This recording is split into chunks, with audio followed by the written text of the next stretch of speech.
Dapur Sehat Roja, meracik makanan lezat menjadi sehat. Kesembuhan itu binillah, atas izin Allah Subhanahu wa taala. Bismillahirrahmanirrahim. Assalamualaikum warahmatullahi wabarakatuh. Alhamdulillah wassalatu wassalamu ala Rasulillah wa ala alihi wa sahbihi wa mawala amma ba'd.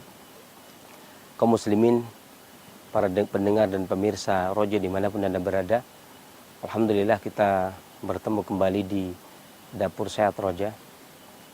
Kita panjatkan segala puji syukur kita kepada Allah Subhanahu wa taala yang telah melimpahkan kurnia-Nya kepada kita, memberikan kepada kita kesempatan, kesehatan, sehingga hari ini kita bertemu kembali. Salam serta salam semoga selalu senantiasa Allah curahkan kepada junjungan kita Nabi besar Muhammad SAW, kepada para keluarganya, kepada para sahabatnya, para pengikut yang selalu senantiasa istiqomah di dalam menapaki sunnahnya hingga di yaumul kiamah. Dan adapun kemudian daripada itu, maka kita hidup di sebuah negeri Khatulistiwa, ya, di mana negeri tersebut, negeri orang-orang yang hidup di daerah tropis atau Khatulistiwa. Ini negeri itu memiliki ciri khas lembab. Maka gangguan yang menyertai pun seputar gangguan tersebut. Lembab ini memiliki ciri khas yang berat, bandel, susah dihilangkan. Dan kegiatan aktivitas itu membutuhkan kelincahan gerak, ya, keringanan dalam bergerak. Akan tetapi suhu atau geografis negeri kita ini terkadang hawanya beberapa hal tidak bersahabat, sehingga akan menyebabkan berat di kaki, berat di tangan, atau dua tangan, dua kaki, atau 4 alat gerak. Dan ini akan mengganggu aktivitas kegiatan kita. Sering kita mendengar orang yang ketika hendak sujud atau pas sholat, hendak sujud atau ruku, nyeri di lutut, ya, nyeri di lutut, atau nyeri di persendian. Ya. Ada kalanya dikarenakan asam urat katanya, ada yang dikatakan dikarenakan nyeri tulang, dikarenakan rematik katanya, ada yang karena rematik dingin, ada yang karena rematik angin, ya. Ada yang dikarenakan penumpukan purin, nyeri di persendian, entah itu tangan, entah itu lutut. Tentunya ini akan mengganggu aktivitas kita. Kaum muslimin rahimani wa rahimakumullah. Sebenarnya hal tersebut selain dikarenakan kelembapan, ada beberapa hal yang memicu timbulnya asam urat ataupun rematik yang keluhannya dengan gejala keluhan nyeri lutut atau nyeri persendian, ya, atau nyeri tulang. Beberapa hal diantaranya adalah dikarenakan tidur kita yang kurang cukup. Dikarenakan kata Imam Ibnu Qayyim Al-Jauziyah di dalam Miftah Darus Sa'adah, manakala tidur kita cukup di awal waktu, maka makanan yang masuk ke dalam tubuh itu bisa tercerna. Ketika makanan tercerna itu, maka tidak banyak menjadi balgam. Dia akan menjadi darah, dia akan menjadi cairan hitam, dia akan menjadi sperma, dia akan menjadi cairan kuning. Dan sedikit sekali yang menjadi balgam, atau sedikit sekali yang menjadi dahak ataupun reak. Dan dahak atau reak inilah yang kemudian ketika dia tidak bisa dibuang menjadi keringat, dia tidak bisa dibuang menjadi air seni, dan dia tidak bisa dibuang menjadi buang air besar, ya, atau menjadi kotoran-kotoran yang kemudian ampasnya bisa dibuang. Maka manakala dia berhenti di suatu tempat, ya, ini namanya balgomnya esensi namanya, itu dia akan menjadikan bala, akan menjadikan bencana bagi kita. Entah itu nyeri di persendian, ya, entah itu nyeri di tulang, ya, yang akibatnya mengganggu aktivitas kita, mengganggu ibadah kita kepada Allah Subhanahu wa taala dikarenakan gangguan-gangguan tersebut. Ya, asam urat kah, rematik kah, dengan keluhan nyeri di persendian tersebut. Ya, tentunya hal ini dikarenakan banyak makanan yang menjadi balgam dan tidak tercerna. Ditambah lagi memang negeri kita secara geografis, ya, dan negeri kita memang negeri Khatulistiwa, negeri tropis, yang mana dominannya adalah lembab, yang akan melemahkan otot kita, tendon kita, sehingga akan menjadi bencana terutama bagi orang-orang seperti kita. Ya. Selain tentunya saya memberikan nasihat, tips mengatasi hal tersebut adalah tidur jangan terlalu malam sehingga makanan tercerna, gitu ya. Kemudian bisa didistribusikan dengan baik. Tentunya ada beberapa tips bahan-bahan obat yang bisa digunakan Ya, ini untuk mengatasi gangguan-gangguan tersebut, adanya timbunan-timbunan tersebut. Ya. Dan pada kesempatan kali ini, sebagaimana kesempatan-kesempatan yang lalu kita di dapur kita, dapur Sehat Roja itu biasa memberikan tips solusi sehat alami ya, yang berasal dari dapur, sehat berasal dari dapur. Ya, dan kali ini ada yang biasa kita gunakan sehat berasal dari dapur Roja. Ya. Kita sudah siapkan beberapa bahan materi yang digunakan untuk mengatasi gangguan-gangguan tersebut. Mari kita ke dapur dulu. Ya. Kaum muslimin rahimani wa rahimakumullah. Maka mengatasi gangguan nyeri persendian, asam urat atau rematik, nyeri tulang, nyeri persendian, ya. Kemudian mengganggu aktivitas kita, ibadah kita, sholat kita, ya. Kemudian juga kerja kita, aktivitas kita keseharian. Ya. Ini ada beberapa bahan yang bisa digunakan untuk mengatasinya. Di antaranya adalah serai. Ya. Serai ini memiliki sifat yang hangat, pedas. Dia memperlancar peredaran darah, membuang angin. Manakala dia rematik dikarenakan angin, maka dia membuang angin. Rematik karena dingin biasanya ada orang yang ketika kena hawa dingin dia nyeri. Ya, maka serai ini menghilangkan hawa dingin atau mengeliminasi hawa dingin, kemudian dia menghangatkan tubuh. Menghangatkan tubuh artinya meningkatkan tonik atau mentonik, menguatkan energi vital atau meningkatkan haroro pada tubuh. Ya. Dan ini lancarnya peredaran darah ini yang sumbatan yang ada di persendian atau sumsum yang tidak bisa distribusi, balgam yang tidak bisa didistribusikan, maka akan bisa bismillah dilancarkan dengan karakteristik serai ini tadi. Kemudian yang kedua, kita punya bahan ini akrab juga bagi orang-orang yang biasa ke dapur, baik ibu-ibu atau bapak-bapak yang sering ke dapur, yakni daun salam. Ya, kita menggunakan daun salam ini sifatnya kelat. Ya, sifatnya kelat, di mana kelatnya ini bisa melunakkan. Kalau ada orang bilang ada balgam yang mengeras atau dahak yang mengeras atau ada lemak yang mengeras itu, atau ada purin yang mengeras kemudian menyangsang di persendian kemudian susah diuraikan, maka kelatnya daun salam ini sifatnya melunakkan, ya. Dan dia juga dingin, meluruhkan.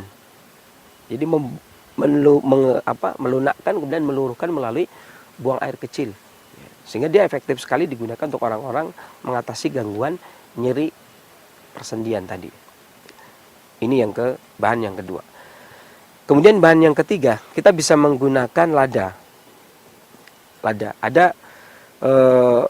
lada. Kalau daun salam kita bisa menggunakan serai, kita bisa menggunakan 1 batang serai. Kemudian daun salam kita cukup menggunakan 3 lembar daun salam. Ya.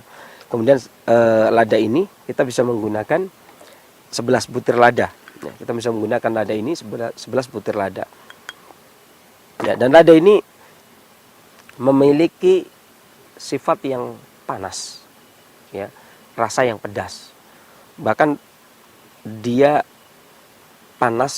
sifat panasnya itu sampai pada tingkatan keempat. Sifat panasnya hampir menyamai cabai, dia hampir sampai pada tingkatan keempat. Ini lada. Walaupun ada yang mengatakan yang tingkatan keempat ini kalau lada hitam, ya. Lada hitam itu lada yang tidak dikupas. Adapun ini yang kita siapkan adalah lada putih. Lada putih itu adalah lada yang sudah dikupas. Ya. Terkadang ada yang mengatakan bahwasanya lada putih ini hanya tingkatan ketiga, tidak sampai pada tingkatan keempat. Tapi secara umum lada ini memiliki panas tingkatan keempat, sehingga dia bisa menghilangkan angin, membuyarkan, meningkatkan energi vital pada pria, melancar peredaran darah, ya. Ya, menghilangkan rasa nyeri, dikarenakan dia selain dia memperlancar, dia mengeringkan, dia lancar, dia keringkan. Ya. Lemak, balgam atau dahak atau reak, maka efektif menggunakan lada ini.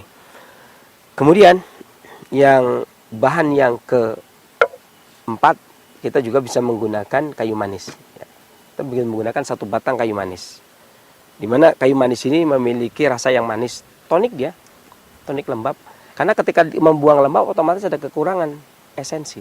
Maka kayu manis ini manisnya merupakan tonik. Dia bisa memberikan tonik haror, dia bisa memberikan tonik rutubah, dan sifatnya juga memiliki sifat yang hangat. Dan kayu manis memiliki keunikan tersendiri karena dia manis hangat. Dia manis hangat. Manisnya itu lembab, hangatnya itu masuk kategori panas. Maka dia bisa memberikan tonik harora, dia bisa memberikan tonik rutubah. Maka dia sangat cocok sekali buat pria maupun wanita. Ya, selain rasanya yang manis tentunya, ini juga memiliki sifat pengharmonis, mengharmoniskan bahan obat dengan perut, mengharmoniskan perut. Ya, manakala ada organ yang saling bertentangan atau tidak berkesesuaian, ya, fungsi organ yang tidak berkesesuaian. Ya, kemudian kita menggunakan air selanjutnya, kita menggunakan air di sini, yakni cukup 2 gelas ya. Kita gunakan air 2 gelas. Ya. Kita rebus air sampai mendidih. Adapun bahan-bahannya tentunya setelah kita cuci bersih, kemudian kita masukkan bahan-bahan ini, yakni daun salam 3 lembar, ya. Kita masukkan. Kemudian kita masukkan lada itu 11 butir, ya.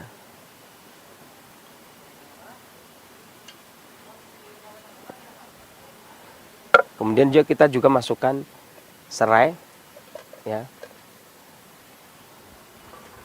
Kita masukkan serai, kemudian kita masukkan kayu manis. Kita masukkan kayu manis batang, ya, kemudian kita aduk. Itu kita rebus sampai mendidih menggunakan air 2 gelas. Karena pada prinsipnya yang namanya memasak obat ini itu memang ada beberapa tingkatan ya, memasak obat ini, ya. Jadi memasak obat ini ada beberapa tingkatan, yakni mendidih, kecilkan apinya, atau 2 gelas jadi 1 gelas. Dan airnya itu seperti orang masak nasi sebenarnya. Jadi berapa gelasnya itu seperti orang masak nasi. Jadi air itu di atas beras seperti orang masak nasi. Ya, kita tunggu sampai mendidih. Ini angin agak cukup kencang. Ya, ini kita udah panaskan. Jadi sekarang kita akan berbicara tentang perpaduan, di mana daun salam ini memiliki sifat yang dingin kelat. Sementara serai memiliki sifat yang hangat, lada memiliki sifat yang panas, kemudian kayu manis memiliki sifat yang hangat. Nah, ini formula daun salam dan serai untuk mengatasi gangguan asam urat dan rematik dengan keluhan nyeri di persendian dan nyeri tulang, ini memiliki sifat yang panas. Ya, dan dengan rasa yang manis, memiliki sifat yang panas dengan rasa yang manis pedas, ya. Maka formula ini, nah setelah mendidih kemudian kita tutup. Maka formula ini dari sisi manisnya dia memberikan tonik, ini memberikan tonik rutubah, di mana rutubah tersebut nanti menjadi darah, menjadi esensi, ya. Kemudian masuk ke sumsum mengisi kepadatan, mengisi kepadatan tulang, mengisi sumsum-sumsum yang ada di tulang, ya. Kemudian mengeliminasi, membersihkan yang tadinya ada di persendian seperti purin gitu ya, yang kemudian dia bercokol di situ membuat nyeri, kemudian dia terusil dikarenakan pedasnya itu membuyarkan dan melancarkan sekaligus mengeringkan. Kalau istilah luar baratnya purin, ya, itu dikeringkan, ya, kemudian dikeluarkan. Nah ini juga selain itu pelancar peredaran darah, selain itu mengeringkan beberapa balgam ataupun dahak ataupun reak ataupun lemak yang ada, ya, ataupun sumbatan-sumbatan yang ada, kemudian dia memperlancar, ya, pedasnya, manisnya memberikan tonik, ya. Akan tetapi cara kerja arah gerak bahan obat ini adalah dia lebih masuk ke dalam, dia lebih masuk ke dalam tubuh, ya. Kemudian beberapa tanaman obat seperti daun salam yang sifatnya dingin, ini dia menguatkan tulang dari sisi ginjal, mengisi kepadatan tulang, mengisi sumsum tulang itu dari sisi kilia atau dari sisi ginjal, ya. Sementara cara kerja yang lainnya seperti kayu manis, seperti lada, seperti serai, ini dia bersifat lebih ke arah keluar, ya. Mengatasi yang satunya daun salam mengatasi dari sisi organ, dia mengatasi dari sisi tulang dan dari sisi peredaran darah, ya. Karena walau bagaimanapun juga tulang itu punya tuan, dan tuannya tulang adalah ginjal.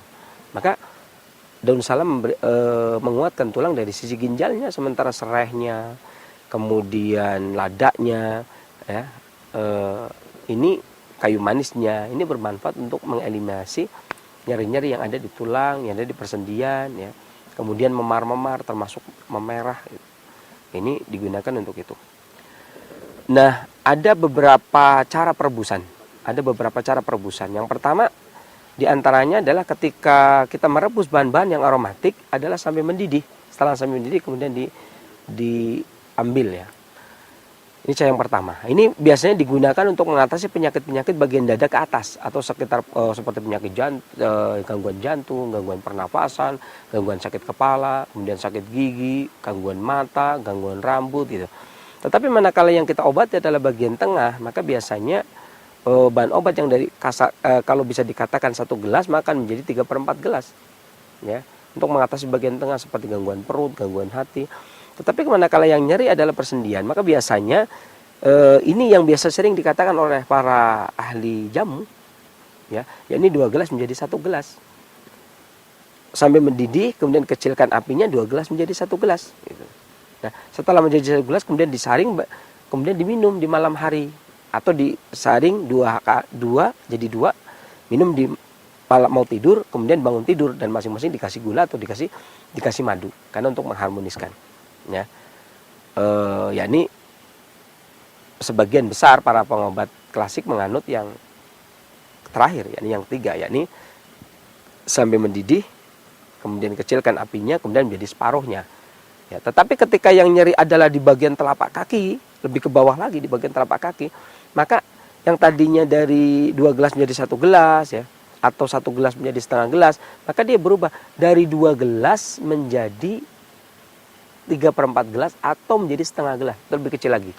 Ya, ini kalau nyerinya sampai ke telapak kaki. Nah, ini biasanya nyeri yang sampai telapak kaki ini dikarenakan menurunnya fungsi ginjal dikarenakan lemahnya hormon seksual. Dan ini biasanya usia-usia sudah lanjut, biasanya usia-usia sudah lanjut. Dulu pada waktu saya awal-awal praktek itu di usia sekitar 49 ke atas pada wanita, ya, dan usia 63-an ya pada pria.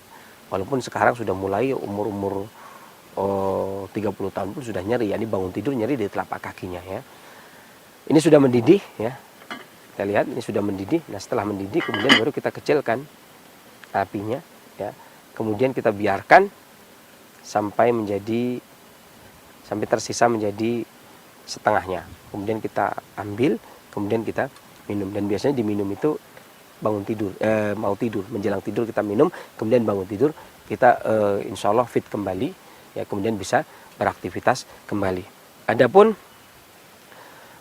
yang kita gunakan, kalau biasanya dari kalangan kami para sensei itu biasanya yang digunakan itu kalau dari dulu, dari pelajaran dulu itu mangkok yang digunakan.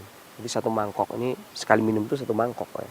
Minumnya itu menggunakan mangkok. Tapi kalau orang sekarang misalnya menggunakan gelas gitu, ya. Tapi karena saya terbiasanya itu dengan seperti ini menggunakan mangkok, maka saya akan menggunakan mangkok untuk mengambilnya, ya. Setelah jadi kemudian kita ambil airnya, ya. Kita matikan apinya, kemudian kita ambil airnya. Ya, ini setelah jadi 1 mangkok, ya, ini memiliki sifat yang kelat. Sifat yang kelat ini jadi selain dia memiliki efek menghilangkan rasa nyeri, membuyarkan penyumbatan, efek lainnya adalah dia mempertahankan sperma agar tidak cepat keluar. Nah, ini tentunya bagi pria yang ejakulasi dini, spermanya gampang keluar, ini kami biasanya menggunakan itu mangkok, kemudian minum 1 mangkok mau tidur, ya, menjelang tidur kita minum 1 mangkok, atau menjelang 2 jam menjelang ML, atau mau tidur, ya. Ini biasanya kita minum ini karena dia biasanya selain formula ini, selain dia memperlancar peredaran darah, juga dia meningkatkan stamina pria dan mempertahankan agar sperma tidak cepat keluar.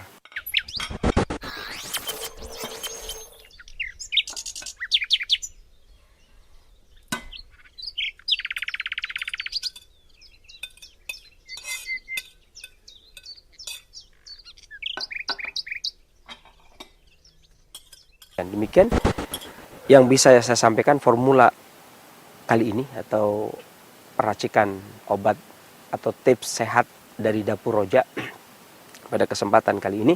Semoga apa yang saya sampaikan bermanfaat dan semoga ketika dicoba Allah akan menyembuhkan penyakitnya.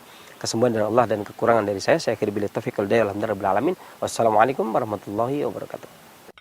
Dapur Sehat Roja, meracik makanan lezat menjadi sehat.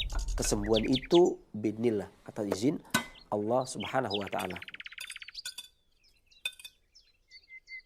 Assalamualaikum warahmatullahi wabarakatuh. Alhamdulillah hamdan katsiran thayyiban mubarakan fihi kama yuhibbu rabbuna wa yardah. Asyhadu an la ilaha illallah wahdahu la syarika wa asyhadu anna Muhammadan abduhu wa rasuluh la nabiyya ba'da amma ba'd.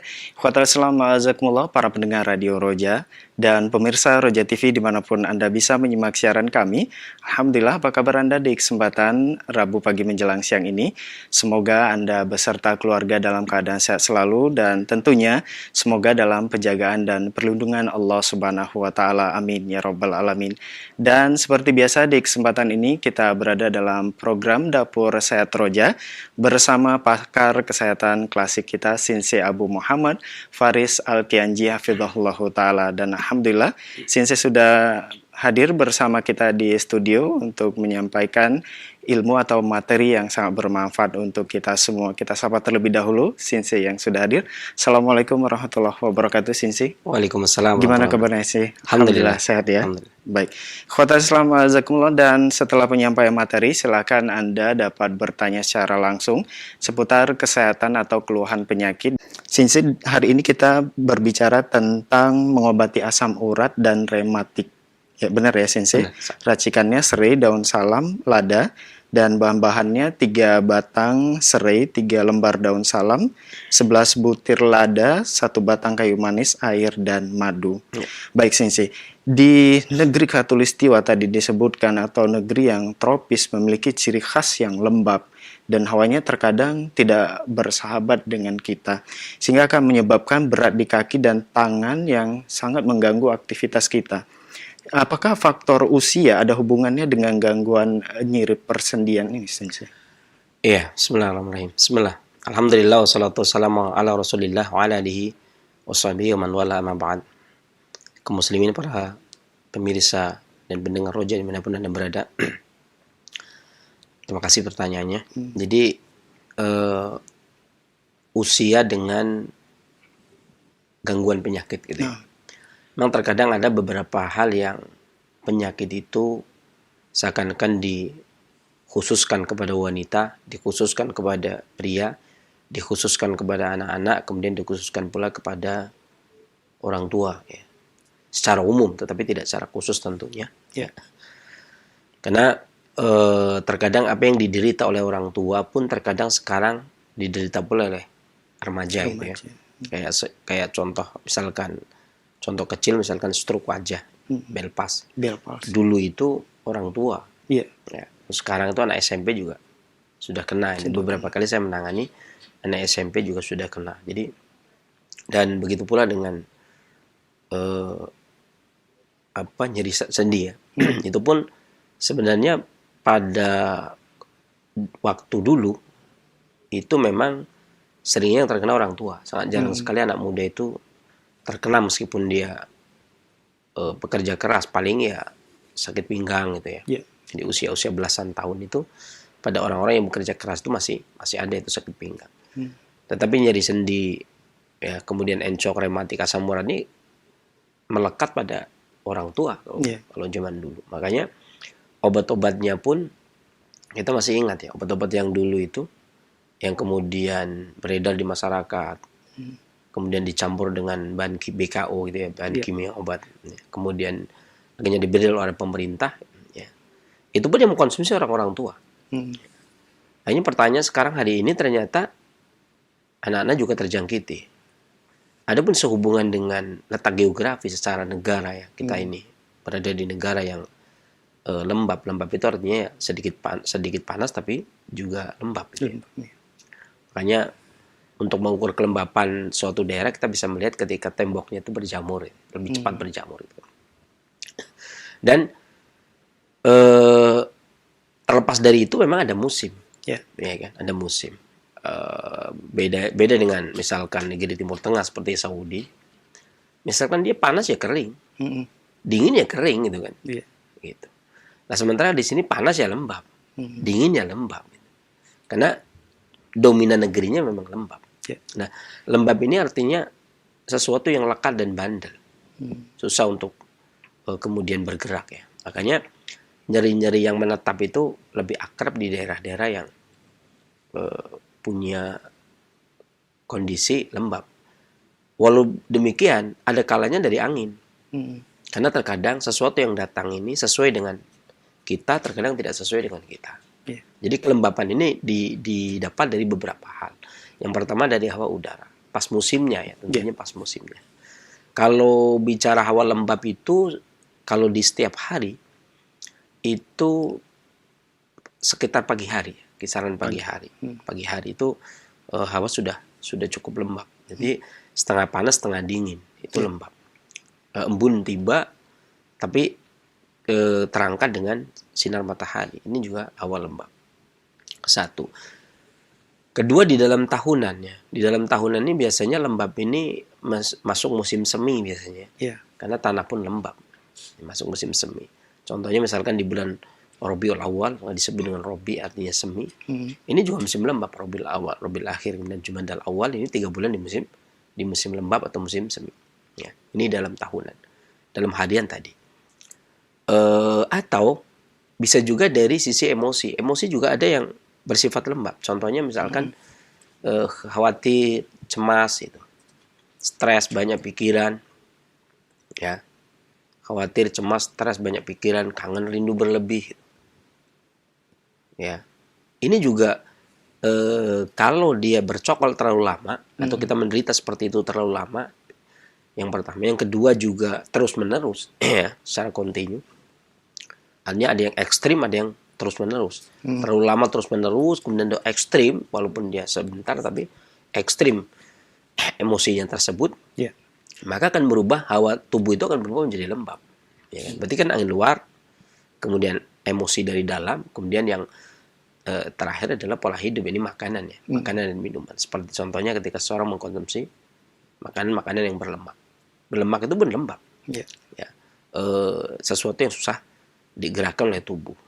Makanya kalau kita mengingat penjelasan dari Al-Imam Ibnu Qayyim ketika menjelaskan tentang irkun nasa, yakni ada suatu cairan yang lembab menetap di suatu persendian, kemudian terkena angin kering dari luar, kemudian lembab itu menetap. Ini yang akan menghalangi. Nah, ketika lembab itu stuck, maka ciri-cirinya timbulnya adalah nyeri.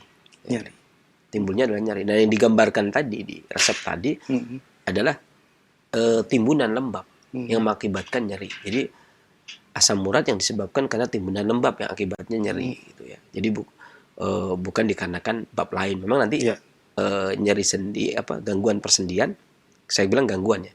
Kalau tadi kan nyeri sendi, gangguan persendian itu beberapa ragam. Dan juga kita jelaskan. Jadi yang dibahas tadi di tayangan video tadi adalah dikarenakan stagnasi energi vital. Kemudian tertimbun di situ bersama dengan rutubah, timbunan lembab, sehingga menimbulkan rasa nyeri. Itu tadi saya bicara yang ketiga, bicara tiga. Pertama hawa udara dari luar, kedua emosi dari dalam, ya. Kemudian yang ketiga adalah makanan atau pola hidup, makanan dan minuman. Kemudian yang ketiga memang letak secara geografis negeri kita, gitu ya, mendukung. Artinya letak dasar itulah yang menjadi tabiat orang negeri kita, menjadi tabiat orang negeri kita. Ya, artinya seseorang harus mengerti, seorang tabib harus mengerti tabiat pasien. Tabiat pasien itu ya itu tadi, tempat di mana dia lahir, kondisinya seperti apa, kemudian pengaruh emosinya, kemudian pengaruh makanan dan minumannya, kemudian juga pengaruh hawa udara yang ada di lingkungannya. Jadi kelembapan yang digerak itu 4 hal tadi. Demikian. Ya, baik Sensei. Dan tadi dijelaskan juga penyebab asam urat salah satunya adalah timbunan lembab dan karena kurang tidur ya, benar Sensei ya. Dan disarankan untuk tidur di awal waktu. Awal waktu itu perkiraan jam berapa Sensei yang disarankan? Jadi ketika kita makan ya, Hmm. ketika kita mengkonsumsi makanan di malam hari, Ya. itu sebenarnya paling batas akhir itu kan Isya ya, azan Isya. Sebelum sholat Isya hendaknya kita sudah makan malam. Iya.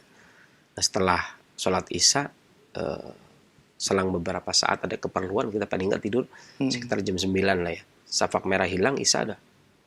Ya, masuk waktu Isya ya. Iya. Kemudian selesai sholat Isya ya sekitar jam 9 itu orang paling tidak untuk tidur agar makanan itu menetap di maidah, di perut besar. Setelah makanan itu menetap ya baru kemudian dicerna. Jadi kita memberikan kesempatan pencernaan untuk mencerna makanan. Yeah. Jangan sampai kita berpikir yang namanya mencerna makanan itu kayak menggiling buah di juicer atau di blender gitu ya. Yeah. Karena menggilingnya itu karena panas dari haroro dari kolbu, panas dari kolbu yang teramat sangat sehingga menghancurkan makanan. Panas yang teramat sangat yang menghancurkan makanan. Semisalkan di waktu itu ada batu pun ya dia hancur kalau selama dia alami. Tapi yang anehnya ketika dia tidak alami, ya, ketika dia non alami ya, meskipun bentuknya itu lunak maka tidak hancur, tidak mudah hancur, maksud saya tidak mudah hancur. Nah, sementara waktu kalau kita juga itu yang pertama, jadi bahan yang susah dihancurkan, kayak lemak susah dihancurkan, coklat batangan susah dihancurkan. Ya. Kalau disebarkan di video-video di penelitian-penelitian bisa sampai 6 jam dia. Tapi sebenarnya bukan itu saja, tapi kesempatan atau waktu, timing untuk menghancurkan pun diberi kesempatan. Setidaknya ketika kita memakan makanan yang misalkan mengandung purin, ya, karena asam urat itu kan mengandung purin, itu setidaknya kita bisa hancurkan kalau kita tidur di awal waktu. Paling tidak kita memberikan kesempatan waktu untuk mencerna makanan dari jam 9 sampai jam 12 atau jam 2 itu kan. Waktu yang panjang ini kalau makanan yang alami sekitar 2 jam itu hancur. Ya. Tetapi ketika yang berat kan bisa jadi lebih karena ada sesuatu hal gitu ya. Karena pada prinsipnya purin pun kata Lani Lingga, orang negeri kita, orang Indonesia yang kemudian praktek di Singapura. Beliau juga melakukan penelitian. Artinya purin ini dibutuhkan oleh tubuh untuk menangkal radikal bebas. Purin yang kalau kebanyakan menyebabkan asam urat. Tapi dia dibutuhkan oleh tubuh untuk menangkal radikal bebas. Ya. Penyakit-penyakit degeneratif abad ini dikarenakan radikal bebas yang menyebabkan jantung lah, kanker lah itu. Artinya dia dibutuhkan. Ya kan? Artinya makanan itu harus tercerna, kemudian setelah ditransmisi dari makanan menjadi saripati, kemudian didistribusi. Kan begitu. Jadi kalau kita berhasil kan berarti nggak ada masalah. Masalahnya itu kan kalau di dalam transmisi merubah dari makanan menjadi saripati tidak berhasil, atau yang kedua mendistribusikannya tidak berhasil. Ketika mendistribusikan tidak berhasil, itu pun sama saja ya kan. Akan terjadi timbunan, kemudian timbul rasa nyeri ya. Padahal yang tertimbun itu harusnya dibutuhkan oleh kita. Bukan tidak dibutuhkan. Dia dibutuhkan oleh kita, cuman dikarenakan ada masalah pada transmisinya atau masalah pada distribusinya. Baik, Sensei. Dan Sensei, bagaimana untuk membedakan nyeri yang disebabkan oleh asam urat atau nyeri biasa yang bisa cepat sembuh itu bagaimana, Sensei? Sebenarnya sama saja ya. Itu cepat sembuh. Sebenarnya resep tadi itu ya, ini secara umum itu untuk nyeri sebenarnya. Bukan cuma asam urat, sebenarnya secara umum itu untuk nyeri. Entah itu nyeri irkunasa, entah itu nyeri asam urat, entah itu nyeri rematik gitu. Yang jelas atau artritis itu ya. Itu nyeri. Karena konsep dalam pengobatan klasik ini kan namanya, kalau pembahasan asam urat ini masuknya ke integrasi antara timur dan barat. Meskipun secara plek banget begitu, kayak orang terjemahan, misalnya kayak terjemahan gitu ya. Kata telah menulis kayak terjemahan seperti itu ya nggak bisa. Itu karena bukan nggak sama dengan asam urat sama dengan nggak ada di pengobatan klasik itu nggak ada sama dengan. Nah, ketika ini kan kita mencoba untuk melakukan integrasi, ya kan? Artinya ini asam urat itu kan versi kedokteran barat. Dalam pengobatan klasik itu ternyata banyak sindrom, yang saya katakan tadi, nyeri tadi. Untuk membedakan apakah nyeri ini asam urat Asam apakah urat nyeri atau- bukan, iya. apa nyeri sebenarnya gini. Ketika nyeri itu berpindah-pindah karena angin tuh. Iya. Cuman kalau nyeri asam urat itu kan kalau dalam kedokteran barat dikarenakan timbunan purin, ya kan. Tetapi yang jadi masalah di sini sebenarnya pembahasan kami di sini tuh sebenarnya bukan sekedar timbunan purin sebenarnya, akan tetapi termasuk rematik, termasuk rematik angin Rematik atau angin. sindrom P apa? Rematik angin, kemudian rematik dingin. Rematik dingin itu kena angin dingin nyeri. Ya kan? Rematik angin kena angin nyeri dan dia nyerinya berpindah-pindah. Orang Jawa bilang dulu encok. Iya. Ya. Nah, di pengobatan klasik seperti itu. Tetapi di kedokteran barat ketika dia disebabkan karena purin ya, asam urat itu masalahnya di purin. Ya. Ada banyak nama ya, ada rheumatoid, ada artritis, ada gout dan sebagainya kan, atau asam urat gout ya, itu.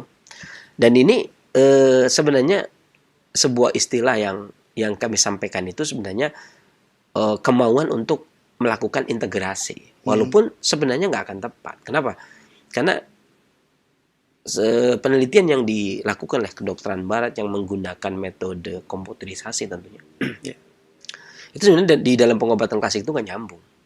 Kenapa saya bilang nggak nyambung? Ya, seperti tadi saya katakan. Ini paling contoh gampang itu tadi ketika saya katakan lada tingkatan sekian, ya kan? Sementara di dalam pengobatan barat itu nggak ada pengukuran lada tingkatan sekian. Kan sebuah kasus kaidah tersendiri. Pengobat klasik mengatakan ini obatnya harus bahan obat yang pedasnya tingkatan sekian, panasnya tingkatan sekian. Kan kita sering dengar kurma panas tingkatan kedua, lembab tingkatan kedua, timun dingin tingkatan kedua, lembab tingkatan kedua. Nah ini ngukur panasnya dari mana? Termometer? Kan enggak kan? Artinya integrasi yang tidak kalau dibilang pas banget ya tidak ya. Tapi resep tadi itu sebenarnya lebih bisa dikatakan untuk gangguan nyeri di persendian. Entah itu karena asam urat, entah itu karena rematik, entah itu karena rematik dingin atau dikarenakan angin, itu masuk kategori. Nah, perbedaannya yang jelas apapun nyerinya, itu sebenarnya itu yang digunakan. Ketika nyeri dikarenakan timbunan. Nyeri angin karena serai itu mengusir angin, nyeri dingin karena dia sifatnya panas. Tetapi nanti ada beberapa hal yang misalnya nggak bisa, contohnya nyeri karena panas, kan resep tadi nggak bisa, ya kan? Nyeri tapi panas. Contoh nyeri panas gini, yang paling gampang, nyeri rasanya panas, kemudian bengkak merah, bengkak merah, atau orang yang kejepit pintu lah ya, alhamdulillah kejepit pintu itu kan membiru ya, rasanya panas ya, panas. Nah itu pun kan nggak bisa itu, walaupun misalkan kejepitnya di sendi, tapi nggak bisa juga kan, karena dalam hal ini dia panas juga. Kan? Makanya beberapa hal yang saya kumpulkan nih, saya kumpulkan dalam hal integrasi itu, selain tadi dikarenakan timbunan, itu ada juga nyeri dikarenakan angin yang dominan. Ya, nyeri dikarenakan angin yang dominan. Dimana selain dia nyeri sendi, dia juga diare yang ketika dia buang air besar, maka makanan yang utuh nggak tercerna, makan kangkung keluar kangkung, makan jagung keluar jagung gitu. Kemudian kalau hawa dia tidak menyukai angin. Ini kalau nyerinya dominan angin gitu ya. Kemudian sakit kepala dengan takut angin, ini beberapa nyeri ya. Ini klasifikasi nyerinya. Sakit kepala dengan takut angin. Jadi justru ketika kena angin dia tambah nyeri itu. Kena angin tambah nyeri. Batuknya ringan, keluar kaku pada kulit wajah ya. Nyerinya di seluruh persendian yang menyerang itu secara tiba-tiba. Ini nyeri dikarenakan angin. Nyeri di persendian yang berpindah dari satu ke yang lainnya. Ya, jadi kalau ini namanya, kalau orang dulu bilang encok. Ini kalau asam urat nyeri di persendian menetap atau gout, ya, terkadang meradang juga. Tapi kalau bedanya dengan nyeri yang lain terkadang dia nggak nyeri kalau nggak kena angin, gitu kan. Terus kalaupun nyerinya pindah-pindah, kadang di lutut, kadang di pindah, kemudian ke tangan. Ini nyerinya pindah. Ini karena angin. Kemudian kaki tangan tubuh gemetar, kemudian terkadang dia bersin. hidungnya mampet, tenggorokannya gatal. Maka tentunya pengobatannya pun beda, ya. Yang dilakukan pun beda.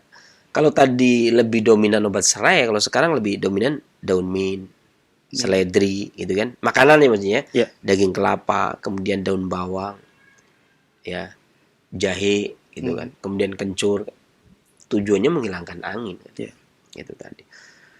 Ini yang pertama. Nyeri jenis kedua adalah jenis dingin yang dominan. Dingin yang dominan. Ya. Jadi kita bedakan jadi selain dia itu mengalami gangguan nyeri di persendian, dia juga nyeri di perut, misalkan gitu. Sedikit keringat dingin, kalau sedikit keluar keringat di cuaca panas, kemudian mata basah berlebih, buang air besarnya bening, ya. Kemudian raut wajahnya pucat, nyeri parah di sendi saja. Tapi lebih parah lagi kalau terkena dingin. Nyentuh air dia lebih parah gitu. Dan diare juga tidak menyukai dingin. Dia sudah ketika tertiup angin dingin atau menyentuh air dingin, nyeri, tambah nyeri. Ini namanya sama-sama di persendian, ya, sama-sama di persendian. Ini nyeri dominan dingin. Ya. Nyeri dominan dingin. Ya. Makanan yang bagus digunakan ya sama lada, karena dingin kan obatnya panas. Ya. Kemudian adas, jahe, gitu kan.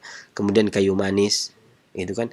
Kemudian juga semua obat-obat penghangat rasa nyeri, ya bawang putih, ya kencur, ya lengkuas itu. Ini yang kedua. Yang ketiga jenis nyeri yang dominan lembab. Ya. Di antara tandanya sama, nyeri di persendian sama nyeri, tapi dia berat. Nyerinya tuh menetap, nyeri di persendian dengan rasa yang berat. Artinya nyeri tapi diangkat berat. Kakinya juga susah untuk melangkah. Nyeri pinggang seperti duduk di air dengan rasanya berat, ya. Untuk diangkat aja berat. Bukan cuma nyeri, diangkat aja berat. Ya kan. Nah ini obatnya juga beda. Makanan yang digunakan biasanya seperti ikan gurame, seledri, rebung, toge, kedelai gitu. Ini yang digunakan. Ya, tapi yang lembab itu obatnya juga yang pengering. Makanya ada beberapa hal yang terkadang menggunakan temulawak, karena temulawak itu pahitnya mengeringkan, pedasnya mengeringkan. Atau menggunakan sembiloto itu pahitnya mengeringkan. Atau menggunakan brotowali juga pahitnya mengeringkan. Gitu. Kemudian yang keempat, nyeri yang dominan panas. Jadi nyeri dominan angin, nyeri dominan dingin, nyeri dominan lembab, nyeri dominan panas yang keempat. Nah, nyeri dominan panas ini nyeri awal di persendian yang akut, artinya nyerinya mendadak. Kemudian menyukai minuman yang dingin, nyeri di persendian yang berpindah-pindah, tapi nyerinya panas seperti rasa terbakar. Ini kan karena panas. Ya. Maka makanan obatnya pun beda yang digunakan. Nggak seperti tadi serai, tapi ini pisang, ya, jamur tiram, jamur hitam, kemudian garam, bayam, justru bayam. Kalau nyeri yang panas seperti terbakar, ini berarti bukan asam urat kan? Bedanya itu. Kalau asam urat tadi makan bayam udah tambah, ya kan? Makan yang berpurin tambah. Ini bisa stroberi, bahkan asam urat rebung nggak bisa. Jadi dikarenakan asam urat rebung nggak bisa, bayam nggak bisa, kangkung nggak bisa. Ini malah bayam bisa, kangkung bisa, stroberi bisa, rebung bisa, mentimun gitu kan. Menggunakan mentimun juga, kemudian daun peppermint. Jadi perbedaannya yaitu tadi, ketika nyeri tersebut dicek, oh ternyata gout, asam uratnya tinggi, ya berarti nyeri asam urat. Tapi kalau kalau nyeri artritis atau rematik itu dicek kedokteran, karena ini kan versi kedokteran ya, asam urat ini di dalam penelitian pengecekan di kedokteran secara komputerisasi dia akan mengatakan asam uratnya sekian. Berarti nyerinya karena asam urat. Oh, asam uratnya normal. Oh, ternyata rematik. Oh, ternyata encok. Tapi dalam pengobatan klasik nyeri tadi dibagi menjadi 5 tadi, gitu ya. Nyeri karena stagnasi, nyeri karena angin, nyeri karena dingin, nyeri karena lembab, nyeri karena panas, itu. Kalau di dalam pengobatan klasik. Adapun nyeri karena stuck tadi udah dibahas. 4 ini baru saya sampaikan. Dan secara praktis untuk mengetahui apakah nyeri itu dari asam urat atau bukan, pengecekan Karena asam urat itu Pengecekan. standar kedokteran ya. Ketika dicek, oh asam uratnya tinggi, oh berarti asam urat. Oh asam uratnya rendah, berarti nyerinya bukan karena asam urat. Dan di dalam pengobatan klasik, nyeri asam urat itu pun dilihat dari 5 hal tadi. Bisa jadi asam uratnya tinggi, bisa jadi karena angin. Bisa jadi karena dingin, bisa jadi dikarenakan panas, bisa jadi dikarenakan lembab, bisa jadi dikarenakan stagnasi. Ya. Jadi penyebabnya bisa 5 tadi. Ya. Secara apa tabiat hawa, gitu ya, secara tabiat hawa. Tetapi artinya yang memicu ya, secara tabiat hawa. Tetapi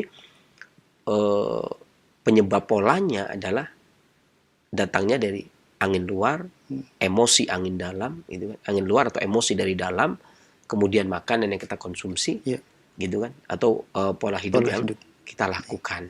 Jadi kita mendapatkan dingin berlebih, angin berlebih, kemudian panas berlebih, lembab berlebih, atau stagnasi energi vital, itu kan juga ada sebabnya lagi. Sebabnya sebab kan? Sebabnya sebab tadi yang dikatakan oleh Imam Ibnu Qayyim bisa jadi dari dalam. Panas, dingin, kering, lembab, emosi yang menjadi hawa, ya kan, bisa menjadi panas, bisa menjadi dingin, bisa menjadi kering, bisa menjadi lembab, ya, atau emosi atau hawa udara yang dari luar kemudian tidak cocok. Nah, cuman asiknya di sini, ketika di dalam penjelasan Ibnu Qayyim dalam kitab Tibbun Nabawi itu menjelaskan penyebab penyakit itu ada 4, panas, dingin, kering, dan lembab. Tapi dalam klasik lain misalkan terkadang ada yang nambahin. Ini biasa. Ada yang mengatakan 6. Jadi panas, dingin, keringnya nggak ada, nggak. Kalau dalam kedokteran Cina, panas, dingin, panas berlebih. Ya, dibilang panas api. Ya, panas, dingin, panas berlebih. Kemudian bukan nggak ada, kita menghilangkan kering ya. Kemudian angin. Ya. Angin. Nah, ini pengambilan di sini ketika kita berbicara apakah tidak ada penyakit bisa jadi disebabkan karena penyakit kekeringan, nyeri dikarenakan kekeringan. Oh ternyata pada pemeriksaan itu, penelitian itu tidak, bukan nyeri karena kekeringan, tapi nyerinya dikarenakan itu tadi. Tapi kalau di dalam Tibbun Nabawi angin tidak disebutkan, panas, dingin, kering, lembab. Kalau di kedokteran Cina angin disebutkan, angin, ya kan, angin, kemudian panas panjang, panas berlebih, ya, kemudian dingin, kemudian lembab, 5 jadinya, ya kan. Jadi tambahan angin. Tapi secara umum kalau dalam Tibbun Nabawi ya 4-4-nya disebut angin. Panas, dingin, kering, lembab juga disebut angin. Entah angin luar, entah angin dalam. Jadi pada prinsipnya hampir mirip sebenarnya. Tetapi punya sisi penjelasan yang berbeda. Dikarenakan dasar yang berbeda yang nantinya pengobatan sistemnya pun berbeda. Ini saja sama-sama klasik ya. Sama-sama klasik. Kalau bagaimana kalau yang dari kedokteran barat, maka untuk mengetahui secara persis apakah nyeri ini dari rematik asam urat, maka pengecekan biasanya. Tapi kalau dalam pengobatan klasik, meskipun sudah diponis, oh ini asam urat, oh ini rematik, tetapi tetap diperiksa berdasarkan sindromnya. Apakah karena angin, karena panas, karena dingin, karena stuck, karena lembab, atau karena panas. Demikian. Baik, Sensei. Dan salah satu ramuan untuk mengatasi gangguan asam urat ini adalah tadi disebutkan serai ya, yang memiliki sifat hangat dan pedas. Dan bagaimana serai yang dijual di warung yang itu kondisinya sudah layu atau tidak segar lagi, apakah ini sangat berpengaruh terhadap khasiat tersebut atau gimana, Sensei? Ya itu maksudnya, serai itu. Jadi nggak apa-apa, serai kering pun nggak ada masalah. Jadi kadang begini, pengobat itu ketika mengukur karakter tanaman, misalkan saya kasih contoh jahe ya. Jahe ketika baru dicabut, itu dia panas tingkatan kedua. Tapi ketika dia dirajang, kemudian dijemur kering, itu berubah menjadi ketiga. Nah serai pun demikian rupanya. Jadi ketika dia sudah baru dipetik dalam keadaan segar, tingkatan kedua, dia akan naik ketika dia dijemur. Ya, naik ketika dijemur. Kemungkinan pertama kali yang waktu itu saya fahami waktu itu, kemungkinan 2 tambah 1 kemungkinan. Artinya ketika dia panas tingkatan kedua ditambah dengan panas matahari 3 gitu. Dulu saya begitu loh, pikirnya dulu begitu. Dulu waktu saya awal-awal belajar dulu pikirnya begitu. Ternyata tidak. Ya. Oke lah, sementara waktu itu benar itu ya. Iya. Sementara waktu itu benar. Tetapi nyata tidak. Artinya mengetahui karakter itu panas tingkatan 1, 2, 3, 4 itu berdasarkan reaksi. Reaksi. Ya, ketika dikonsumsi kemudian menimbulkan reaksi. Saya kasih contoh misalkan akar alang-alang. Akar alang. Semua paham kalau akar alang-alang itu rasanya tawar. Iya. Kalau dimakan rasanya tawar, nggak ada rasa. Ya, sifatnya dingin. Sifatnya dingin. Kalau dalam farmasi, kalau dalam buku-buku farmasi, herbal farmasi itu ya rasanya tawar, sifatnya netral. Nah dia tidak bisa mengukur panas dingin kering lembab. Yeah. Nah, terus kenapa pengobat klasik menyebutkan bahwasanya akar alang-alang ini memiliki rasa yang manis? Nah, itu karena ketika seseorang mengkonsumsi akar alang-alang itu panasnya turun tapi lincah. Itu. Kalau lincah kan berarti ada tonik di situ. Yeah. Nah, tonik itu biasanya dari manis. Dari manis. Makanya akhirnya dalam kaidah kesehatan klasik tawar itu masuk kategori manis pada tingkatan yang awal. Tawar itu masuk manis sebagaimana sepat masuk asam. Nah, tawar itu masuk manis. Makanya dia disebut akar alang-alang itu meskipun dirasa itu tawar, hambar, maka dia dimasukkan kategori manis karena dia tonik. Menurunkan panas tapi lincah, bukan menurunkan panas tapi lemes, enggak. Ya. Itu. Makanya bagaimana kalau ketika serai, kembali ke serai. Ketika serai itu kemudian sudah ada di tukang sayur, kemudian dijemur, itu tidak mempengaruhi. Bahkan terkadang dia lebih panas. Ya, terkadang lebih panas. Untuk mengetahui apakah karena dia sudah kering atau sudah dijemur di matahari, bukan. Ketika dicobakan. Dikonsumsi. Ya. Ketika dikonsumsi kemudian ternyata bertambah panas, ya, khasiatnya bertambah panas, ya berarti panasnya naik. Bukan stuck, bukan tetap segitu, tapi bisa jadi justru bisa jadi terkadang lebih bagus atau terkadang lebih naik lagi. Gitu. Baik, Sensei. Dan sebelum kita buka tanya jawab, mungkin ada tambahan Sensei dari penjelasan racikan untuk obat asam urat ini? Oh ya. Beberapa penjelasan mengenai kalau asam urat tadi saya panjang lebar mengenai tanamannya ya. Satu yang saya sebutkan ini serai, gitu ya. Dimana serai ini sudah dikenal, ya. Semuanya itu sudah dikenal. Bahkan boleh dibilang akrab lah, hampir seluruh negeri ini ya tahu lah. Dimana rasanya itu pedas, sifatnya hangat. Ini bicara segar ya, yang saya katakan tadi sifatnya. Kalau udah kering bisa sampai panas. Hangat berarti panas tingkatan kedua. Dan khasiatnya menghilangkan rasa sakit. Maksudnya menghilangkan rasa sakit itu karena pedas hangat itu membuyarkan gumpalan. Saya selalu mencontohkan begini. Ibaratnya panas di dalam mencahkan gumpalan. Misalkan nih peredaran darah stop, dihentikan dengan adanya gumpalan. Timbullah nyeri. Itu seperti contoh yang saya katakan tadi. Seseorang kejepit pintu, tangannya stuck di situ darahnya. Energi vital dan darah mandek, timbul nyeri. Membiru pekan nyeri. Nah, panas dan pedas itu mengeringkan atau membuyarkan. Karena dia nyerinya dikarenakan adanya stagnasi, berarti kan kalau buyar kan tidak. Ya. Nah, panas itu ibarat kata ini es batu ya, kemudian dipukul pakai palu. Prak, pecah. Ya kan? Jadi dia memecahkannya, buyarkan, hancurkan. Itu sistem memecahkannya. Beda dengan yang pahit. Kalau yang pahit itu sistem memecahkannya itu persis seperti es batu, kemudian disiram pakai air. Kemudian diaduk. Pecah apa larut? Larut kan? Nah, jadi ada sistem yang mengecilkan maksudnya, bukan memecahkan ya. Kalau pahit itu mengecilkan, bukan memecahkan. Kalau pedas itu memecahkan. Maka istilah kami membuyarkan. Menghilangkan rasa nyeri dengan cara membuyarkan sumbatan. Itu. Maka hilanglah rasa nyeri, melancarkan sirkulasi jaringan organ darah dan menghilangkan nyeri. Secara otomatis ketika gumpalannya hilang, bengkaknya hilang. Gitu. Anti radang. Darah pun lancar kembali.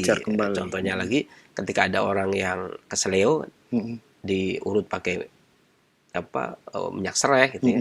Atau dikasih beras kencurnya kan pedas. Maksudnya untuk memperlancar, membuyarkan gumpalan itu secara otomatis menghilangkan rasa nyeri dikarenakan sumbatan tadi. Demikian. Baik, Sinsi, jazakallah khairan Sinsi atas penjelasan yang disampaikan. Nah, ikhwatal Islam jazakumullah, saatnya kami buka sesi tanya jawab. Kita coba angkat pertanyaan melalui pesan singkat yang sudah masuk di kesempatan ini. Baik, Sinsi dari Ibu Rukmini di Jonggol. Assalamualaikum warahmatullahi wabarakatuh, Sinsi. Sinsi, umur saya 57 tahun dan punggung sebelah kiri saya pegal sampai ke lengan kiri. Apakah ada obat herbal untuk mengatasi ini, Sinsi? Terima kasih. Punggung pegal sampai Ke lengan sebelah kiri. ke lengan sebelah Iya. kiri. Sebenarnya seperti yang saya katakan tadi. Iya. Sebenarnya resep tadi itu secara umum bisa digunakan untuk mengatasi asam urat, kemudian encok rematik selain dikarenakan panas. Ya. Iya. Itu dikarenakan sumbatan. Berarti ibu bisa mengkonsumsi yang ini. Ya, karena sehebat apapun orang melakukan integrasi, artinya penggabungan, pembauran, sehingga menjadikan asam urat sama dengan, itu tidak akan bisa.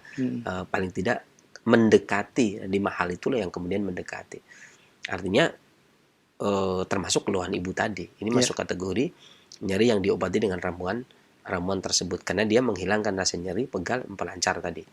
Ya, ini bisa dikonsumsi, dilakukan 2 kali sehari.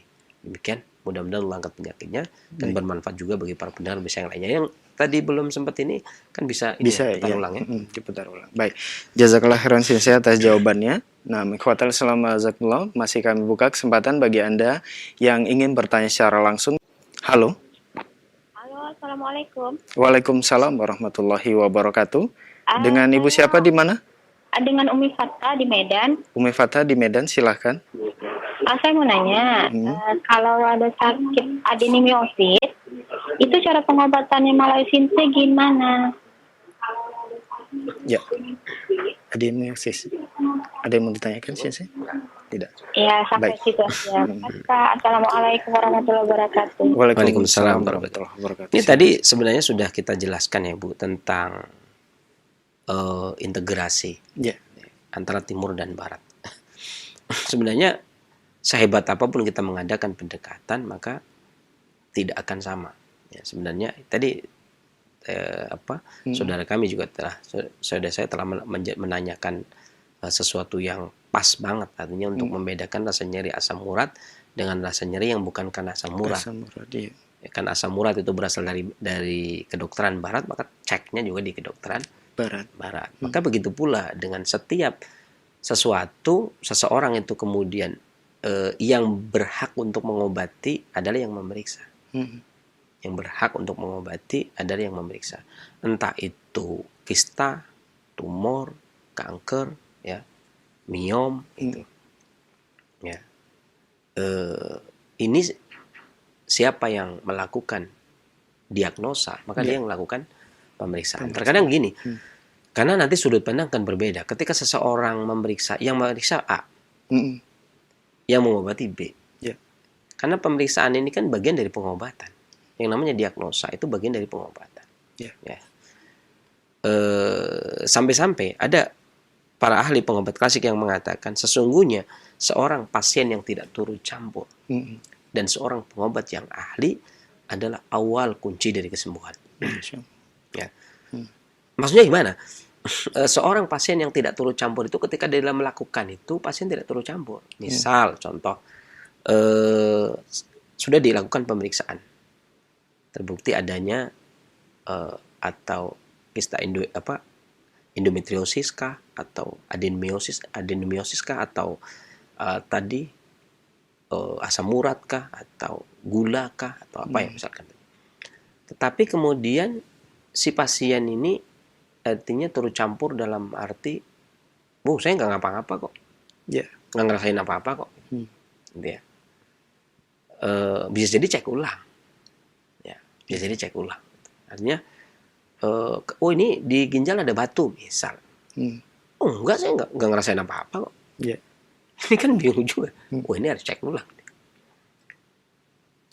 Tapi kalau komputerisasi kan mereka tetap biarin dia, tetap aja polisi itu penghukuman itu kan tetap. Nah, pengobat klasik pun demikian. Ketika seseorang memeriksa, kita sudah periksa, kemudian pasiennya nambahin, oh saya keluarnya ini. Sebenarnya pemeriksaan itu, ketika kita sudah memeriksa, namanya general check up ya. Memeriksa itu dari ujung kaki sampai ujung rambut. Kita udah periksa. Kita udah tahu keluhannya ini, bla bla bla bla bla. Kita udah tulis. Ya, ini kita tulis. Kadang-kadang kemudian pasiennya ngomong, oh saya nyesak dadanya. Ini udah saya tulis. Sesak kan? Oh iya. Sering begitu kan? Iya. Atau ada juga kadang-kadang seorang datang pesangon, kemudian kita udah tulis gangguan belum punya keturunan, kita udah tulis bla bla bla bla, selesai. Kita tanya keluhan yang lainnya, kadang kita nggak tanya, kadang kita tanya terus, oh since saya kesini tuh mau berobat keturunan, udah saya tulis nih. Kan? Artinya ketika kita meriksa itu kan kita udah tahu, namanya juga meriksa ya. Ya, berarti kan itu awal dari pengobatan. Pemeriksaan itu awal dari pengobatan. Nah, seseorang itu mengobati berdasarkan pemeriksaan. Saya ingin menegaskan di sini. Maksud saya mengatakan begini karena siapa yang memeriksa, dia yang berhak untuk mengobati. Gitu ya. Kalau ibu bilang, bagaimana kami bisa berobat kepada Sinse? Ya diperiksanya Sinse. Bagaimana kami bisa mendapatkan pengobatan dari Sinse? Kan pertanyaannya begitu masalahnya tadi. Iya. Ya kan? Pertanyaannya, saya adenomiosis. Bagaimana bisa mendapatkan pengobatan dari Sinse? Untuk mendapatkan pengobatan dari dokter, periksa ke dokter. Untuk mendapatkan pengobatan dari Sinse, periksa ke Sinse. Itu begitu. Meskipun secara umum, nih kita bicara secara umum nih, mohon maaf para dokter ya, jangan dikira nanti saya menyalahi atau mengambil hak gitu ya. Secara umum itu dikarenakan hati limpa tidak harmonis. Secara umum, saya tidak bilang oh ibu ini, gitu ya. Saya tidak bilang ibu ini. Karena pengobatan klasik ini mendiagnosa berdasarkan panca indera. Pertama, pendengaran. Ya kan? Pendengaran. Artinya kita mendengar suara, kemudian membedakan organ mana yang sakit atau organ mana yang sehat. Biasanya makanya jangan heran ketika pengobat klasik, Assalamualaikum, kita sudah nulis. Dia baru salam, kita sudah nulis penyakitnya itu sudah hal yang biasa, sebagaimana dokter pakai ronsen ketahuan gitu kan. Ini ada timbunan cairan di paru-paru. Wih, tahu dari mana dok? Kan saya foto kemarin, foto ronsen. Wah, kayak gitu aja udah tahu ya. Kan itu hal yang biasa lah. Pengobat klasik itu diajari untuk tingkat yang paling tertinggi dalam mendengarkan suara, dia tahu. Itu namanya baru pengobat yang ahli. Nah, kemudian yang kedua, paling tidak dia melihat, baru dia tahu. Kalau di Roja nggak mungkin dong. Kalau di ini kita nggak mungkin. Saya jujur tidak mungkin bisa mengetahui. Kalau dari sisi melihat. Kalau mendengar tadi ya, tadi suara ada ya. Yang pertama mendengar, yang kedua melihat, yang ketiga kemudian meraba. Meraba lebih parah lagi, lebih nggak bisa lagi ya. Apalagi perempuan, dekat pun nggak boleh diraba. Gitu kan. Jadi dari zaman 25 sebelum Masehi itu pengobat itu udah diharamkan itu. Meraba, megang itu nggak boleh, megang nadi juga nggak boleh ya. Kemudian membahui ya jauh juga ya, nggak kecium juga, membahui nggak. Kemudian yang terakhir menanya, bertanya ini berdasarkan keluhan. Ya, keluhannya disampaikan, saya sakit ini, bukan sakit nama kedokteran. Kalau sakit nama kedokteran maka kita nggak tahu. Kalau kita ngobati berdasarkan dada dokter ya kita yang akan disalahkan. Gimana sih orang sakitnya dari kedokteran kok kita, makanya kita akan memberikan jelentrehan kan, penjelasan panjang lebar. Kenapa memberikan obat ini? Karena keluhannya begini berdasarkan keluhan. Kalau asam urat keluhannya begini, obatnya ini. Kalau asam urat keluhannya begini, obatnya ini, gitu loh. Ya kan? Tadi kan kita panjang lebar begitu. Kalau asam urat keluhannya begini, obatnya ini, gitu. Kalau tanya itu adalah pengobat yang paling, bukan pengobat ya. Kalau dalam pengobatan klasik itu namanya asisten, ajudan. Seorang pengobat yang nanya baru tahu, itu namanya asisten pengobat. Jadi kalau seorang pengobat yang profesional itu dia melihat tahu. Di atas itu yang ahli dengar saja udah tahu, dengar suaranya. Ya, kalau di bawahnya lagi terampil gitu. Jadi ahli profesional terampil, bawahnya lagi ajudan. Sekarang mantri kali ya. Ahli dengar tahu, profesional ya lu di bawah ahli lah ya, itu melihat tahu, ya terampil meraba baru tahu. Nah, yang di bawahnya lagi ajudan nih, belum dikatakan seorang pengobat. Nanya baru tahu gitu. Nanya baru tahu. Nah, standar pemeriksaan yang ada di radio ini ketika dibacakan tulisan SMS itu standar terakhir itu. Standar saya sebagai seorang ajudan gitu. Ya karena cuma nanya kan, denger kan keluarnya ini, keluarnya itu kan gitu. Tapi ketika pertanyaan itu dengan suara, kedengaran suara, itu penanya menuntut saya menjadi ahli gitu. Ya kan? Nah, dari suara, makanya nih jangan dimarahin dulu sama kedokteran barat karena dari suara, saya dari suara, jadi bukan sok tahu. Dari suara ini hati limpa tidak harmonis, mohon maaf. Dari suara ini sebabnya dikarenakan hati limpa tidak harmonis. Ini panjang cerita biar saya tidak dihabisi gitu ya. Hanya tidak mengenal pasal. Gimana sih? Adenomyosis itu kan urusan kami, kenapa diberi gitu ya. Gitu Bu, maksud saya Bu itu. Tetapi saya memeriksa berdasarkan suara yang Ibu tadi sampaikan. Ini saya katakan hati limpa tidak harmonis gitu ya. Ini fungsi hati berlebih, limpanya tertindas ya. Dan ini kalau untuk urusan emosi tentunya saya nggak bicara ya. Walaupun ya boleh dibilang jangan banyak pikiran, oke. Terus tidur jangan terlalu malam ya. Beberapa bahan obat yang bisa Ibu gunakan diantaranya adalah kunyit 1 ibu jari, temu hitam 1 ibu jari, kencur 1 ibu jari. Ya, kemudian temu kunci 1 jengkal. Semua bahan direbus dengan 2 gelas air sampai mendidih.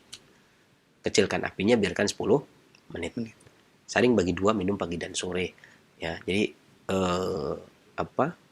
saya tidak menghukumi adenomyosisnya, tetapi saya menghukumi berdasarkan suara yang Ibu tadi sampaikan itu ya. Demikian mudah-mudahan Allah angkat penyakitnya dan bermanfaat bagi para pendengar dan pemirsa yang lainnya selanjutnya. Baik, Sensei, jazakallah khairan wa barakallahu fiik atas jawaban yang telah disampaikan. Semoga bermanfaat untuk Ibu yang bertanya di Medan dan untuk semua kita yang menyimak. Baik, Assalamualaikum, masih kami buka kesempatan bagi Anda yang ingin bertanya secara langsung. Halo. Halo, Assalamualaikum. Waalaikumsalam warahmatullahi wabarakatuh. Dengan siapa di mana?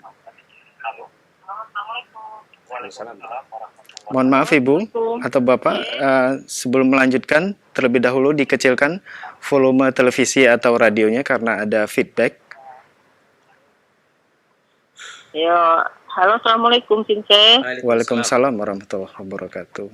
Mohon maaf di luar tema. Ya, dengan siapa di mana Ibu?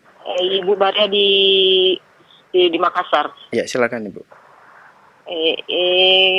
Saya punya keluhan, Sensei, dibilang saya sudah pernah periksa ke dokter, kata dokter asam lambung sama vertigo.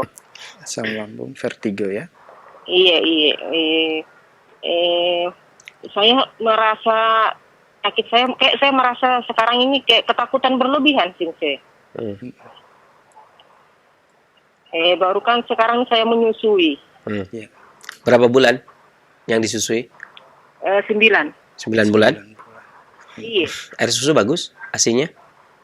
Alhamdulillah asinya lancar. Alhamdulillah. Tapi saya merasakan sekarang oleng, kayak di dalam air, goyang. Cukup Ibu? Itu saja Ibu keluhannya. Iya, saya merasa ketakutan berlebihan, kayak ya kadang kayak mau menangis, kadang kayak apa, begitu baru mohon maaf, BAB tidak lancar. Kadang saya lupa bilang kapan saya BAB. Iya, baik. Iya, baru selalu bersendawa. Baik Ibu, kami sudah bisa menangkap pertanyaan dari Ibu. Ya, makasih banyak. Ya, mohon ditunggu jawaban dari Sensei. Ya, sama-sama. Silakan Sensei. Jadi saling berhubungan erat ya. Kalau dalam kaidah klasik itu terkadang penyakit itu disebabkan karena maddah, materi ya. Terkadang dikarenakan kaifiat. Ya, dikarenakan maddah, dikarenakan kaifiat. Kaifiat terkadang seringnya dari dalam, maddah seringnya sesuatu yang datang dari luar atau pola hidup kita sendiri. Ya.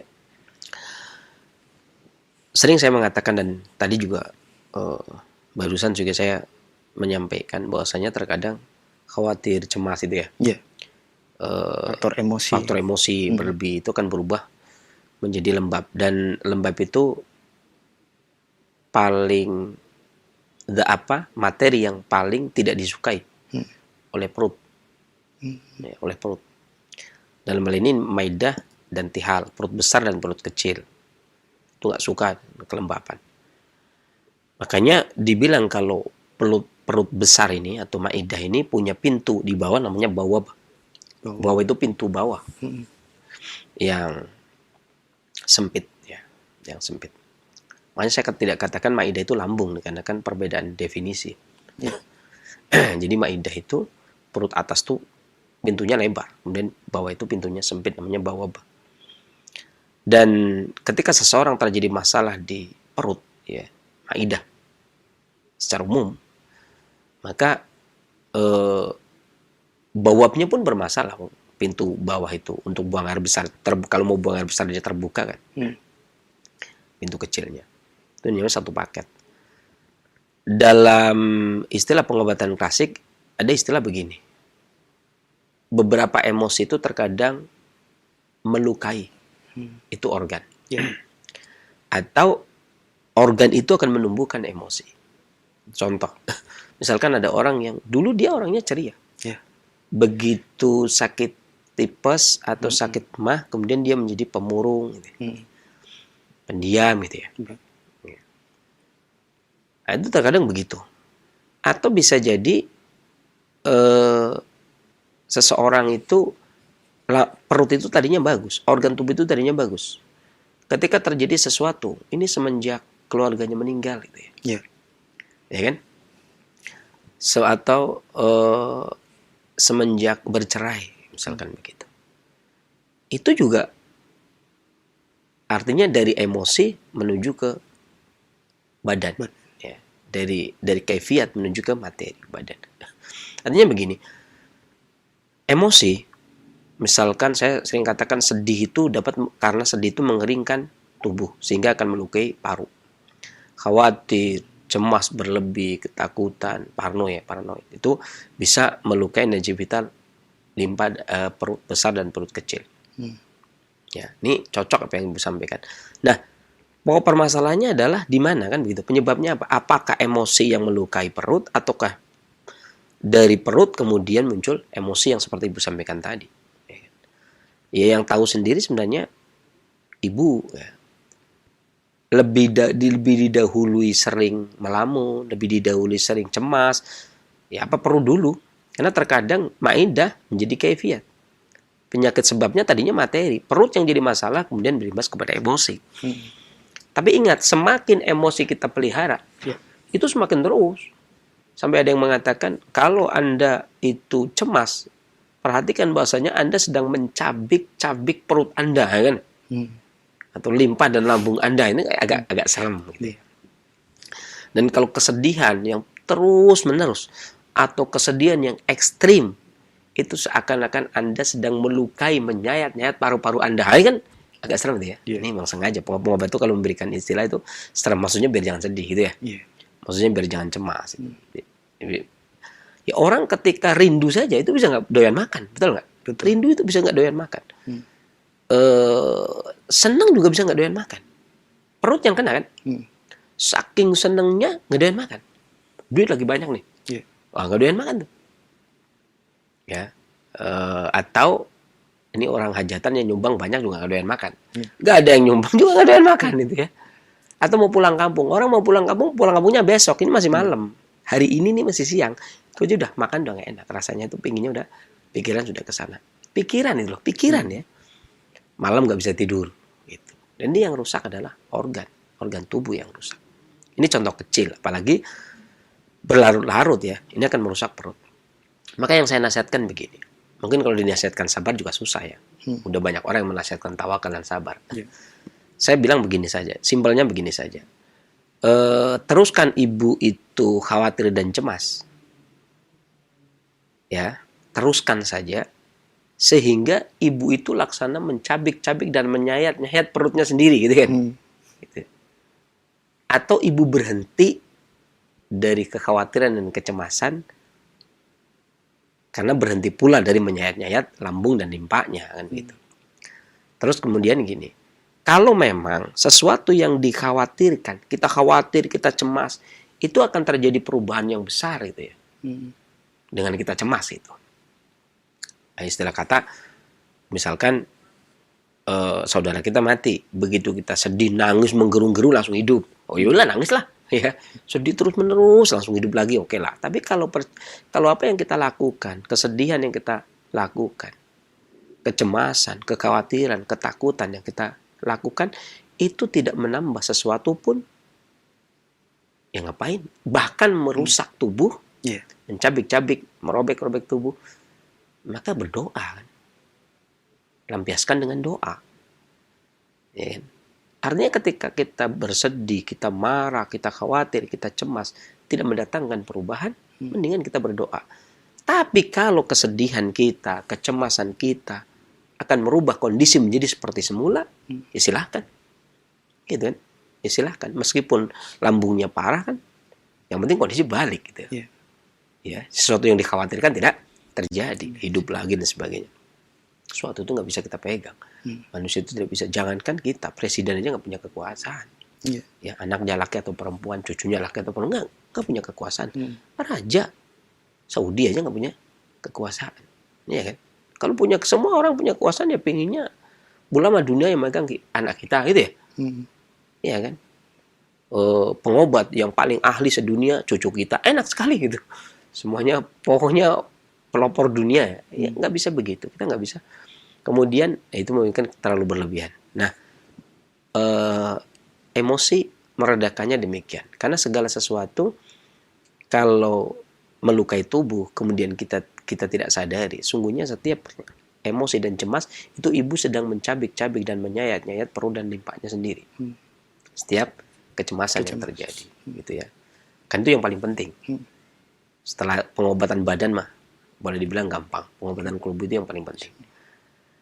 Makanya saya bilang doa, karena ya doanya apain? Tanya ke Ustadz ya. Karena yang namanya pengobatan kalbu kata Al-Imam Ibnu Qayyim dalam Tibbun Nabawi, ini pembahasan Tibbun Nabawi ya, pembahasan badan.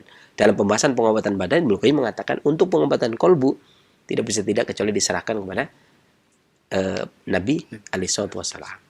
Adapun pengobatan badan ya kita. Nah, adapun untuk pengobatan badannya, ya, ibu bisa menggunakan temu kunci 1 jengkal kemudian direbus. Ya, temu kunci 1 jengkal kemudian direbus dengan air 2 gelas sampai mendidih. Kecilkan apinya sekitar 10 menit, saring bagi 2, minum sedikit demi sedikit sampai perut terbiasa. Boleh ditambah dengan madu. Mudah-mudahan Allah angkat penyakitnya dan bermanfaat bagi para pendengar Indonesia yang lainnya. Selanjutnya. Baik, jazakallah khairan Sensei atas jawaban yang telah disampaikan. Dan pertanyaan selanjutnya dari Ibu Kus di Pemalang. Assalamualaikum warahmatullahi wabarakatuh, Sensei. Sensei, asam urat makanan apa saja yang, ya maksudnya kalau kita menderita asam urat, makanan apa saja yang dikonsumsi yang baik untuk menghilangkan asam urat tersebut, atau yang tidak boleh dikonsumsi atau pantangannya? Ya, syukron Sensei. Ya. Tadi sebenarnya sudah saya jawab ya. Ini Pemalang itu tempat lahir saya. Ya, makanya diangkat. Ini tapi bukan ini ya, bukan karena Sobiah ini yang angkat, bukan saya juga ya. Ini Pemalang itu tempat lahir saya, cuman saya di pantai, beliau nggak tahu di mana. Cuman rumah saya walaupun saya lahir di pantai, rumahnya di kota. Jadi anak pantai juga anak kota. Anak kota tapi ya darahnya darah pantai gitu ya. Ini Pemalang. Saya tahu persis ya untuk daerah Pemalang. Kalau Pemalang, tapi beda ya obatnya untuk Pemalang Utara sama Pemalang Selatan. Itu terjadi perbedaan. Karena Pemalang Selatan itu dingin, Pemalang Utara itu panas lembab. Ya, panas lembab. Saya ingin bercerita tentang karakter ya. Karakter dulu sebelum saya menyampaikan makanan apa. Karakter dulu.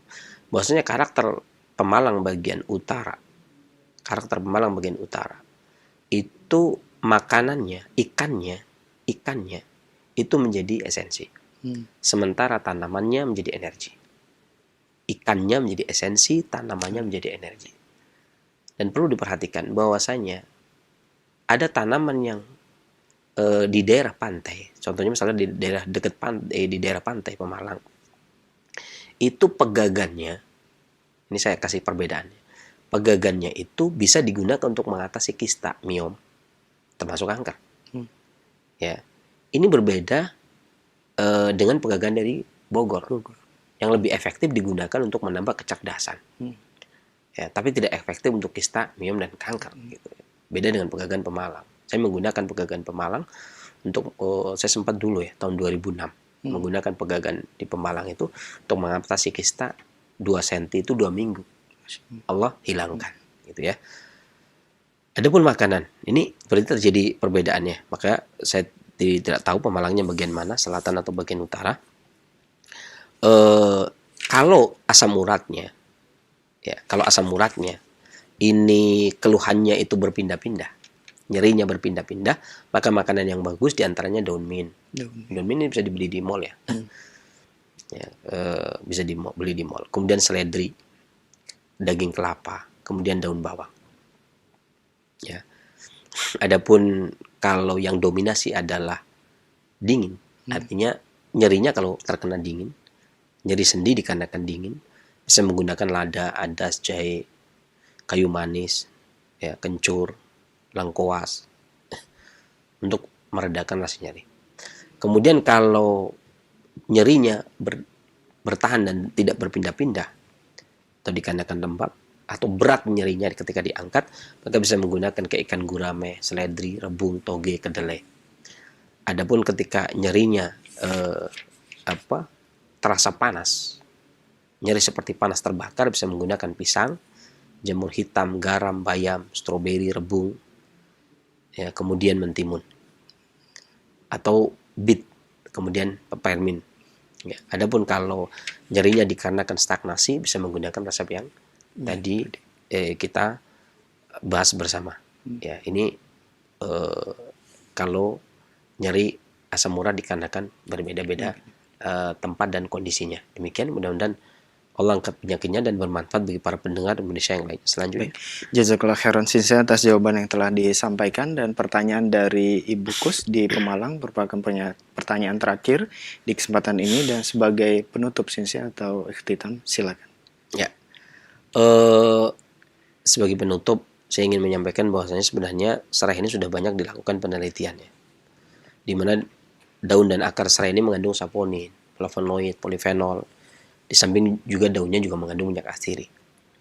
Ya, dan rebusan daun serai ini sebenarnya bukan cuma digunakan untuk mengatasi gangguan nyeri sendi saja, tapi juga digunakan untuk obat batuk. Ya, untuk kondisi-kondisi seperti ini itu juga untuk mengatasi obat batuk. Ya, juga mengatasi gangguan pernafasan, sesak nafas. Ya. Dan minyak serai itu juga ketika dia bagi orang yang kena flu karena musim penghujan, kemudian direbus, kemudian pakai handuk itu dihirup airnya, itu juga melegakan pernafasan dan mengatasi gangguan flu. Ya. Dan serai juga bisa digunakan untuk keseharian. Ya, direbus dengan air yang banyak, pakai gula batu, ya, kemudian diminum untuk keseharian di musim-musim seperti ini, musim-musim penghujan. Ini sangat efektif digunakan. Dan bukan berarti di musim panas juga tidak bisa digunakan. Musim panas juga bisa digunakan pada kondisi orang-orang yang memang tipenya tipikal dingin. Ya, tapi kalau kondisi musim penghujan biasanya serai lebih dibutuhkan. Tentunya Allah turunkan penyakit, Allah turunkan pula obatnya, dan turunnya obat itu sesuai dengan kondisi pada waktu itu. Sebagaimana suatu contoh, timun suri itu ada di bulan Ramadan. Kan Ramadan itu panas panjang atau panas kering gitu ya. Nggak mungkin kemudian pas di musim penghujan timun suri muncul, karena buat apa juga makan timun suri, ya kan? Makan timun suri itu di saat panas itu ya. Dan tentunya Allah yang maha tahu, Allah maha tahu, dan diberikan pemahaman tersebut, ya alimah man alimah wa jahilum man jahila. Yang Allah beritahu ya dia tahu, yang tidak dia tidak. Allah yang menurunkan obat, Allah yang menyembuhkan penyakit, ya, dan keilmuan pun dari Allah. Makanya banyak-banyaklah kita berdoa kepada Allah, menggantungkan diri kepada Allah Subhanahu wa taala. Karena bukan serainya, kayak bisa diganti jahe. Karena bukan jahenya, bisa diganti habatus soda. Karena bukan habatus sodanya, bisa diganti kencur. Karena bukan bisa kencur, kan bisa diganti terus. Apalagi di negara lain akan diganti ini, diganti itu, diganti ini, diganti itu. Artinya, karena kesembuhannya itu memang dari Allah, bukan materi tersebut. Kita cari bukan materinya. Oh, kalau tidak karena jahe, enggak, bukan. Ya, akan tetapi tahu jaib pun karena ilmu, dan semuanya dari Allah Subhanahu wa taala, dan kesembuhan mutlak dari Allah Subhanahu wa taala. Maka permintaan kita pun sebenarnya kesembuhan itu kepada Allah Subhanahu wa taala, bukan kepada yang lainnya. Demikian apa yang bisa saya sampaikan, mudah-mudahan bermanfaat. Kekurangan dari saya, kesembuhan dari Allah Subhanahu wa taala. Saya akhiri billahi taufiq wal hidayah. Alhamdulillahirabbil alamin. Wassalamualaikum warahmatullahi wabarakatuh.